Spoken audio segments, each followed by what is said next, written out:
Friends, আমি নিবেদিতা। আজ আমি বানিয়ে নিয়েছি সম্পূর্ণ ভিন্ন স্বাদের গোটা মসুর ডালের। তার জন্য নিয়েছি গোটা মসুর ডাল, এটাকে ভিজিয়ে নিয়েছি আধ ঘন্টা প্রায়।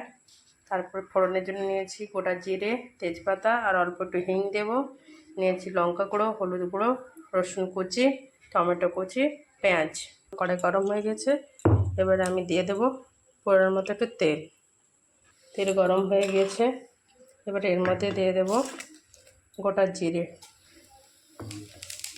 আর তেজপাতা।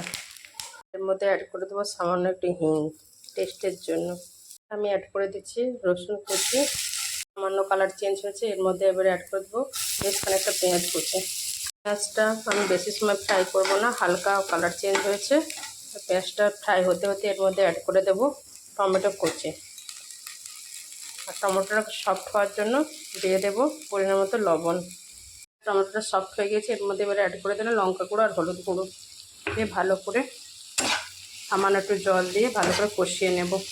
সুন্দরভাবে কষানো হয়ে গেছে, এবার এর মধ্যে দিয়ে দেব ভিজিয়ে রাখা গোটা মসুর ডাল। ভালো করে মিশিয়ে নিচ্ছে। এক বাটি ডাল নিলে এতে 2 বাটি জল দিতে হবে।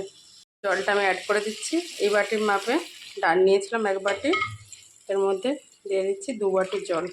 ভালো করে মিশিয়ে নিচ্ছি। এবার এটাকে আমি প্রেশার কুকারে দিয়ে দেব।